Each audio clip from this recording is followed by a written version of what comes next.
And we're going to touch more on City in a minute, but I wanted to speak about Arsenal today because started the game very well, pressed the living daylights out of Man City. My first thought was, you see, Chelsea, why did you take your foot off the gas last week? Crazy. But then Arsenal did it. I'm sitting here watching Arsenal going, why you become so passive? What are you doing? Why are you letting City have the ball and build up momentum? It was 1-0 to Arsenal. It should have been 2-0. Kai Havertz missed a really good chance.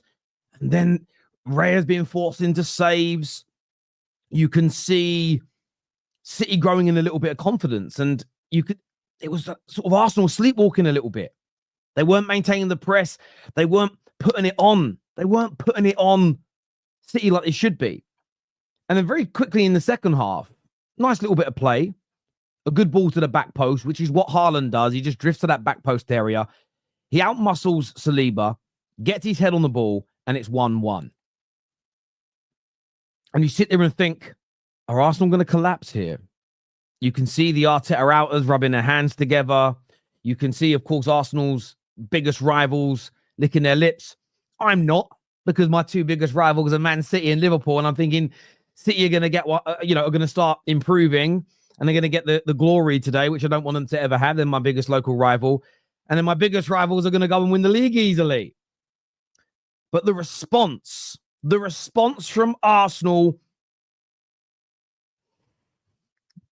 was scary.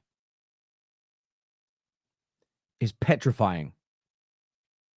It was petrifying. They get the ball, they drive forward, and you could see a change in mentality as soon as Arsenal conceded. Partey gets the ball, yes, fortuitous with the deflection, but he bought a ticket for the raffle. You can't win it if you don't buy a ticket. Great goal from him, and then it was over. Genuinely over. They won every first ball, every duel, every second ball. They bullied Manchester City to within an inch of their life. The third goal comes, and I felt the third goal killed the game. The most important goal of the match, really. Young Lewis Skelly, who would have been banned today if the incompetent VAR and referees had their way. A nice bit of work on the edge of the box. He gets the ball on the inside, beats a man, cuts onto his right, scores a banger, and then the audacity of this young man to do the Haaland celebration. He did Haaland's celebration on his head top. The only thing that could have made that better is if he does that again one day, and hopefully for him, it's at the Etihad. And then Kai Havertz, I have to say, look, I still stand by what I've said the last few weeks when he's been poor. I don't think he's been a terrible signing for Arsenal. I just think they need more firepower up front as well. Missed that first chance. I thought Sky Sports were disgraceful today. They spent the whole of half time just talking about Kai Havertz not shooting, even though Arsenal had been the better team. I thought it was a little weird. And him and Martinelli on the counter. What a great goal. The way he cuts inside, buries it in the bottom corner. It was instinctive. He just didn't think, he did it. And he's got to do that more. Stop thinking, just do. He gets his goal. And then, along with Lewis Skelly, another Arsenal Academy player in Ethan Nwaneri. I think every time he scores now, Jason Cundy's name is going to trend because he looks a fool, he looks stupid, he looks dumb, forever criticizing the ability of this young man, criticizing his attitude. And people miss that part of it because they think a lot about Arteta. But he was basically saying that Ethan Nwaneri, well, he doesn't know the kid, never met the kid, never spoke to the kid, doesn't know his family, his agent, the people protecting him, but went on record of saying, well, now that he's been given a game, he's probably going to get led astray by the people around him and, not focus on football. The biggest assumption you've ever seen. He comes on and has a great cameo and then bags the fifth.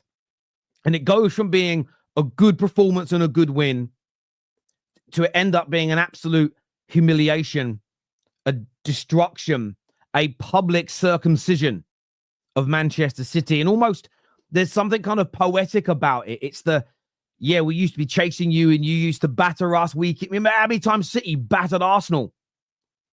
4-0, 5-0, 6-0, 7. I don't know if they scored 7, but you get the point, right? It felt like the changing of the guard in that respect. Now, City will be back. They're going to spend loads of money. Pep's still a brilliant coach. I'm not going to write them off forever. That would be ridiculous. But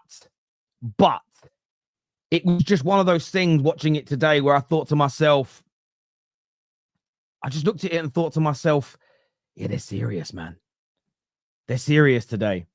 And I think a lot of Arsenal fans, for large parts of this season, have looked at their team and thought to themselves, do we really want this? Are we playing for... I'm talking about different things different fans have said. Do we really want this? Is the manager still got this dressing room? Are they fully bought into the ideas? Why are we not aggressive in the way we attack? And I think they answered a lot of those critics and they answered a lot of those questions this afternoon. They were brilliant. There was a period of the game where they were a little bit lackadaisical, a little too passive, in my opinion. But the response to that goal, what they did in that period there, they've got to bottle that. They've got to channel it. Massive game on Wednesday in the Carabao Cup.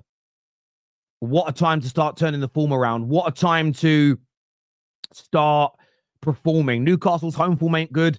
Get an early goal in that game, and it could be a very memorable week indeed for the Arsenal faithful. But yes, look, a scary, scintillating, brilliant performance today from Arsenal. A long way to go in this league title race. They are the massive underdogs because of how good Liverpool are. But you know what? If I was an Arsenal fan, and I look at this through the lens of my own club, Man United, at the moment, I looked at the way you've responded to going 9 points behind, some recent adversity.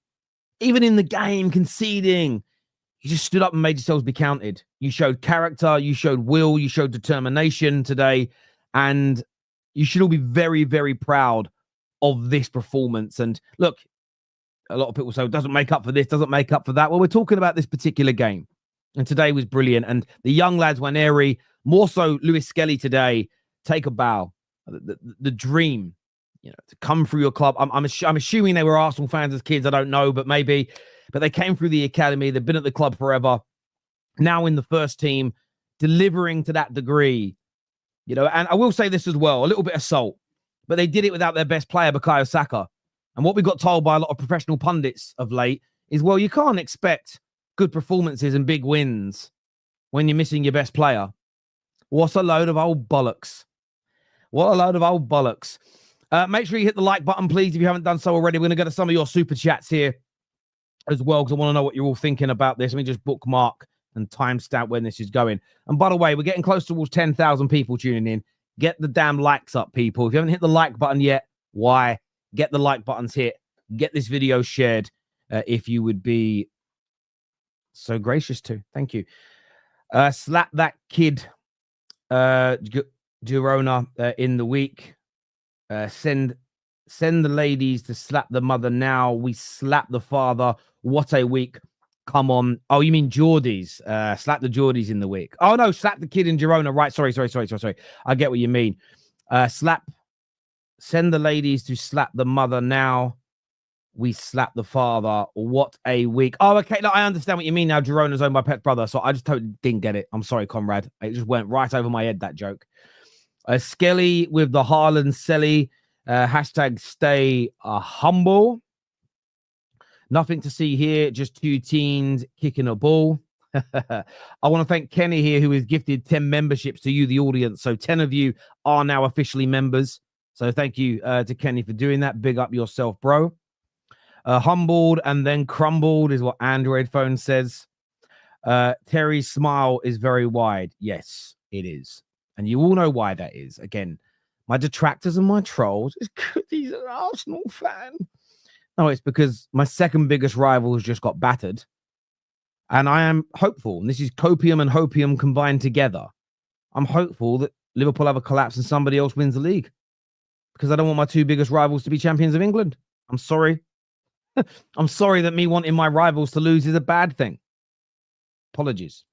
Stay humble, yeah? Imagine what Salah will do to this City defense. Listen, if Liverpool turn it on against them and really attack, it could be crazy.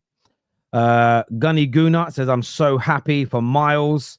Yeah, I bet you are. I bet you're over the moon. You've got to be over the moon for the young man. It wasn't just the goal, though. His performance was sublime. His performance was absolutely tip-top today. It truly was. 5 goals and not one from a set piece. That's true. I didn't even think about that. I didn't even think about it. They continue to doubt Declan. What a player. Now, I've barely mentioned Declan Rice. I've barely mentioned him, and this is a great super chat. The way he dominated that midfield today, not just brilliant on the ball, but in his press. And this is a moment, Arsenal fans, when it comes to these debates, when people go, tell me about a game where, like, other than getting an assist from a corner where Declan Rice did something.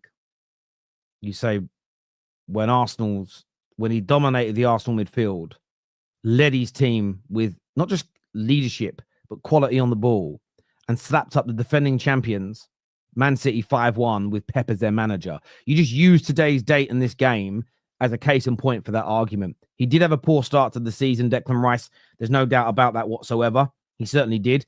But what people then do is they run with it, and they create these sort of narrative. I always told you he was bad. He's in a bad bit of form. You're objectively wrong. Yet Rice was sensational today. Even when Arsenal had that lull, he was